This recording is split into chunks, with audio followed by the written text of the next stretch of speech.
오늘 우리에게 주시는 하나님 말씀은 누가복음 9장 46절부터 50절까지 말씀입니다. 누가복음 9장 46절부터 50절까지 말씀을 저와 여러분들이 한 절씩 교독하겠습니다. 제자 중에서 누가 크냐 하는 변론이 일어나니 예수께서 그 마음에 변론하는 것을 아시고 어린아이 하나를 데려다가 자기 곁에 세우시고 그들에게 이르시되 누구든지 내 이름으로 이런 어린아이를 영접하면 곧 나를 영접함이요 또 누구든지 나를 영접하면 곧 나를 보내신 이를 영접함이라. 너희 모든 사람 중에 가장 작은 그가 큰 자니라.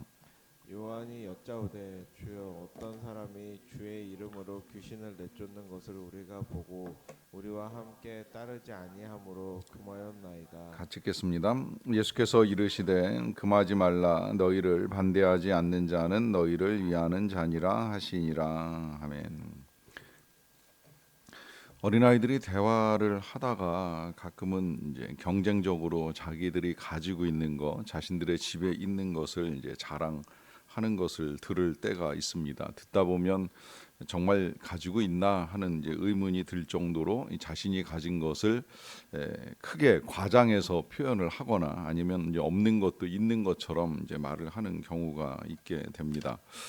뭔가 크게 보이고 싶어하는 마음이 어렸을 때부터 있는 거 아닌가 하는 생각이 드는데요. 이러한 마음이 이제 나이가 들어서도 변하지 아니합니다. 뭐 경우에 따라서는 숨기기도 하지만 또 사람에 따라서는 자신이 가진 돈, 권력, 지위, 명예 이제 이런 것들 과시하고 싶어하는 마음이 있습니다. 그래서 그러한 것들을 통해서 이제 자신을 높이고자 하는 마음이 이제 클 수 있는데 이러한 마음이 꼭 보통 사람들에게만 있는 것이 아니라 이제 제자들에게서도 나타나는 모습인 것을 이제 오늘 본문에서 보게 됩니다. 오늘 본문은 제자들이 이제 누가 크냐라고 하는 변론을 가지고 서로 이제 다투는 내용으로 시작이 되는데요. 아마 제자들 입장에서도 이제 누가 우리 12명 중에 가장 이제 대단한가 하는 것을 과시하는 경쟁이 있었는지 모르겠습니다. 그것이 예수님을 만나기 전에 자신들이 하던 일을 가지고 나는 뭐 이거 하다 왔다 저거 하다 왔다 뭐 자랑을 했을지도 모를 것이고요. 아니라고 한다면 이제 예수님을 만나는 순서, 성경에는 마치 12명을 동시에 만난 것처럼 표현된 부분도 있기는 합니다만은 우리 예수님이 그렇게 하실 수는 없었을 것이라고 생각이 들고요. 한 사람 한 사람 만나가다 보면 이제 제자 중에 먼저 부름받은 사람이 있고 나중에 부름받은 사람이 있습니다. 그러다 보면 아무래도 이제 일반적인 사람들의 습성과 태도에 따르면 이제 나중 온 사람을 이제 약간 경히 여기는 듯한 태도가 나올 수 있는데 그런 면에서 이제 또 우월감을 자랑하는 사람의 모습이 있을 수도 있겠고요. 이런 거 아니라고 한다면 이제 그 다음에는 이제 자신들이 사역을 하면서 이제 경험했던 능력치를 가지고서도 이야기를 할 수 있다고 생각을 합니다. 뭐 귀신을 쫓아내 봤느냐, 병을 어디까지 고쳐 봤느냐, 나는 나가서 이런 것도 해봤다라고 하면서 자신들의 능력을 과시하고 싶은 마음도 있을 수 있다고 생각이 들고요. 뭐 그런 거 아니라고 한다면 이제 그 다음에는 이 예수님과의 관계에 있어서 누가 더 친밀한가, 누가 더 가까운가, 우리 예수님이 누구를 더 귀히 여기는가라고 하는 이제 이 문제에 있어서 이 누가 더 큰 것을 이제 경쟁하는 태도도 있었을 것이라고 생각을 합니다. 어떠한 이유와 어떠한 내용을 가지고 이야기를 나누든지 이 모든 이제 이 질문과 대화의 근본에는 자신을 높이고자 하는 마음, 인간의 죄악에서 비롯된 이 열등감이 이제 이 잘못 작동이 되면 그 다음에 이제 우월감으로 발전할 가능성이 큰데 그것이 우월감이 되었건 열등감이 되었건 이제 경쟁으로 이야기를 하는 형태가 나타나게 됩니다. 개인적으로는 이 신앙생활을 같이 하면서 목회자로 질문을 받을 때가 있는데 가끔은 이제 이것이 옳지 않은가요라고 하는 질문을 받을 때가 있습니다. 그 질문은 뭐 진리를 따지는 질문일 가능성도 있고요. 아니라면 이제 내가 옳은 것이 아니냐라고 하는 이제 인정을 위한 이제 질문도 있을 때가 있어서 때로는 이제 곤란할 때도 있다는 생각이 듭니다. 왜냐하면 그 모든 것들에 대한 판단의 기준이 자칫하면 성경이 아니라 이제 제가 될 가능성도 있고 제 마음이나 생각이 될 수도 있다 보니까 그런 것들에조차도 이제 판단하기가 쉽지 않은 상황에서 누구라도 이제 그런 질문의 가능성은 있다는 것입니다. 그런데 놀랍게도 오늘 본문을 이렇게 이제 읽어 나가다 보면 이러한 제자들의 변론과 질문에 대한 예수님의 답변이 감히 제가 표현하자면 마치 앞부분은 동문서답 같은 이제 생각이 드는 이제 답변을 하세요. 48절을 보시게 되면 그들에게 이르시기 전에도 예수님은 어린아이 하나를 데려다가 곁에 세우시고 하시는 말씀인데요. 누구든지 내 이름으로 이런 어린아이를 영접하면 곧 나를 영접함이요 누구든지 나를 영접하면 곧 나를 보내신 이를 영접함이라라고 하는 말씀을 하십니다. 보시면 질문에 누가 크다 작다로 답을 하신 것이 아니라 이 아이를 영접하면 나를 영접한 것이고 또 나를 영접하면 나를 보내신 이 곧 하나님을 영접한 것이다 라고 하는 대답을 하십니다. 앞뒤가 안 맞는 대답 아니겠습니까? 어떤 사람이 크다 작다 이렇게 표현하신 것이 아니라 영접했느냐? 그럼 예수님 영접한 것이고 또 영접했느냐? 그러면 하나님을 영접한 것이다 라고 하는 답을 하시기 때문입니다. 이 부분에 있어서 이제 누가복음은 이런 식으로 예수님의 답변을 우리에게 기록해서 전해주긴 합니다만은 다른 복음서에 보게 되면 이 답변이 이제 조금 다르게 전달이 됩니다. 같은 질문이 나와 있었던 마가복음 9장에서 읽게 되면 예수님이 바로 이렇게 직설적으로 대답을 하셨어요. 너희 중에 누구든지 첫째가 되고자 하는 자는 뭇사람을 섬기는 자가 되어야 하리라 하십니다. 여기서 이제 누가 크냐라고 하는 그 질문에 명백한 답을 주시죠. 진짜 큰 사람, 첫째가 되는 사람은 뭇사람을 섬기는 자다라고 하는 답을 주신 것입니다. 그런데 예수님이 이 말씀을 하시고 멈추신 것이 아니라 그 다음에 마가복음에서 10장에 넘어가면 다시 한번 이 부분을 강조하세요. 아마도 이게 이제 제자들이나 성도들에게 너무 중요했기 때문에 또 말씀하신 것이 아닌가 하는 생각이 드는데요. 이렇게 말씀하신 거 잘 아실 거예요. 너희 중에 누구든지 크고자 하는 자는 너희를 섬기는 자가 되어야 하고 너희 중에 누구든지 으뜸이 되고자 하는 자는 너희의 종이 되어야 하리라 하시는 말씀 기억하실 거예요. 그리고 거기 덧붙이셨다면 인자가 온 것은 다른 사람을 섬기려 함이요 많은 사람의 대속물로 자기를 주려 함이라 하시면서 이 섬기는 삶, 낮추는 삶, 종이 되는 삶 이것이 큰 사람의 길이다라고 하는 것을 우리에게 가르쳐 주셨지요. 이러한 내용이 또 마태복음에 가서 실제로 이제 예수님께 직접 들었던 제자 마태가 기록한 내용으로 보게 되면 또 전혀 조금 이제 다른 답으로 우리에게 기록이 되어 있는데요. 그 내용은 이렇습니다. 너희 중에 누구든지 어린아이와 같이 자기를 낮추는 자가 천국에서 큰 자니라라고 하는 말씀을 하십니다. 그러니까 이제 여기서 조금 더 누가 크냐라고 하는 이 질문에 대한 답이 명백하게 이제 드러납니다. 그것은 어린아이와 같이 자기를 낮추는 자가 큰 자라는 거예요.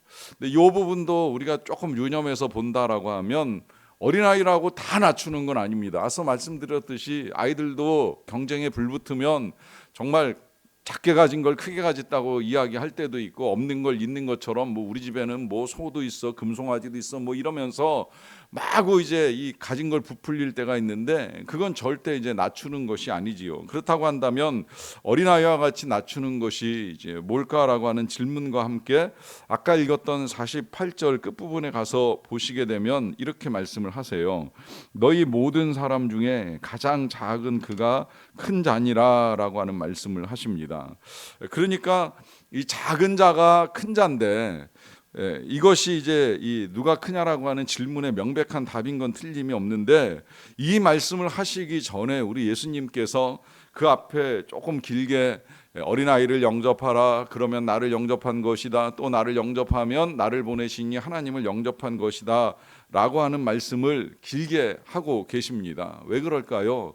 예수님이 가장 중요하게 여기는 내용이 바로 이 말씀 안에 들어있기 때문입니다. 그것은 누구라도 아무리 큰 사람이라도 아무리 작은 사람이라도 예수님을 영접하지 않으면 안 된다는 거예요. 예수님을 맞이하고 예수님을 받아들이지 아니하면 아니 된다라고 하는 거예요. 그런데 누가 예수님을 맞이하고 누가 예수님을 받아들이겠습니까? 제가 늘 말씀드리지만 교회 다닌다고 다 예수 영접한 거 아니더라고요. 또 신앙생활 오래 했다고 다 예수 영접한 거 아니더라고요. 심지어 과거에 영접했다고 지금도 예수님과 함께 살아가느냐? 저 보니까 그거 아니더라고요. 늘 예수님과 동행하는 삶이 아니니까 우리 안에서 악한 것도 나오고 더러운 것도 나오고 추한 것도 나오는 거예요. 항상 선한 것이 나와야 되는데 그렇지 못할 때가 있다는 사실을 보게 됩니다. 그런 그가 과거에 이만큼의 연륜을 가지고 신앙생활을 하고 훈련받고 양육받고 했다고 해서 내가 예수를 영접하고 살아가는 사람들이라고 착각하는, 그거야말로 낮아지지 않은 상태에 있는 거예요. 그리고 그 낮아지지 않은 상태에 있다고 한다면 예수님을 만나지 못한 것이거나 만난 다음에 헤어진 상태에 있을 수도 있다는 것입니다. 중요한 건 끝없이 낮아져야 된다는 것입니다. 왜 우리가 사도 바울의 편지를 읽어 나갈 때 그가 자기 자신을 향한 표현이 더 낮아지는 걸 보게 될까요? 사도 바울은 스스로를 만삭되지 못하여 난자 같다고 표현을 했습니다. 그런데 연륜과 경험이 쌓이고 사역과 선교가 늘어났음에도 불구하고 자신은 지극히 작은 자보다도 더 작은 자라라고 하는 표현을 씁니다. 거기다가 죽을 때 돼서 마지막 디모데서를 썼을 때에는 자기 자신을 죄인 중에 괴수라고까지 낮추면서 표현을 합니다. 왜 그럴까요? 그가 그야말로 예수님을 영접한 사람이기 때문입니다.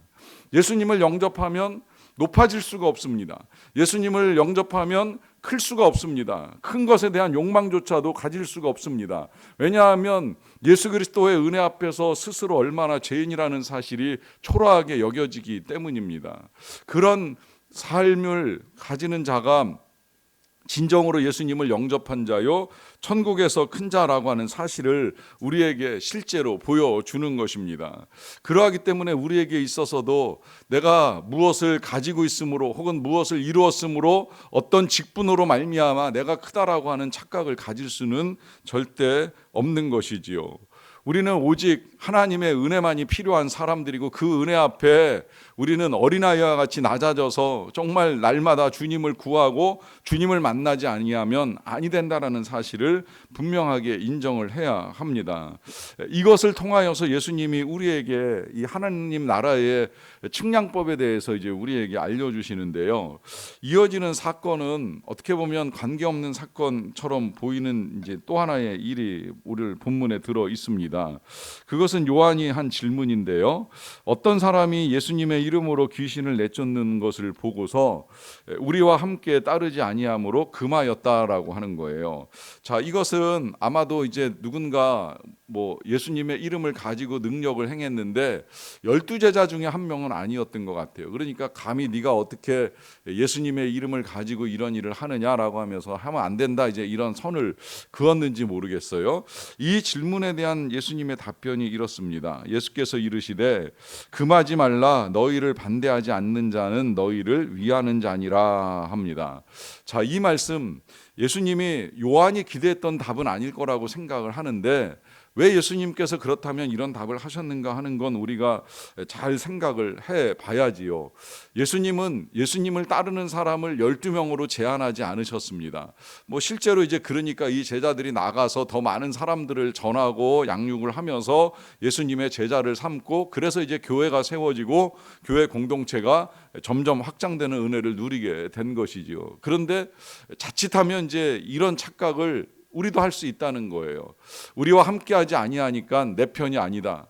이게 정말 안타까운 건 심지어 이제 교회 안에서 이 소그룹별로 좀 더 확장을 해나가면 교회별로 또 확장을 더 해나가면 교단별로 이제 선을 그으면서 진짜네 가짜네 옳고 그르네라고 하면서 이제 선을 긋는 행위를 하는 거예요. 사실은 이단 사이비가 아닌 다음에야 우리가 이단까지 함께 예수님을 믿는 사람이라고 포용할 이유는 하나도 없습니다만은 그러나 이단 사이비가 아닌 다음에야 장로교든 감리교든 성결교든 교단이 그렇게 중요하겠습니까? 네 교회 내 교회가 그렇게 중요하겠습니까? 네 구역 내 구역이 어떤 의미가 있겠습니까? 우리가 다 예수님을 따른다라고 하면 예수님께서 우리에게 보여주신 그 사랑과 자비가 나타나야 되는 건 너무나 당연한 일이고 또 그 사랑과 자비 앞에 그나 나나 다 별것 없는 죄인이라는 사실이 동일하기 때문입니다.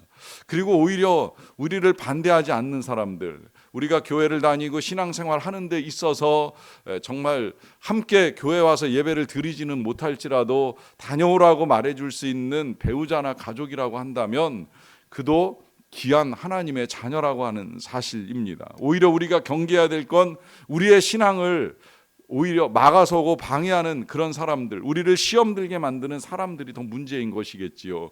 그러하기 때문에 오늘 우리는 이 예수님과 제자들과의 대화를 통하여서 다시 한번 분명하게 확인을 하고 가는 진리가 있습니다.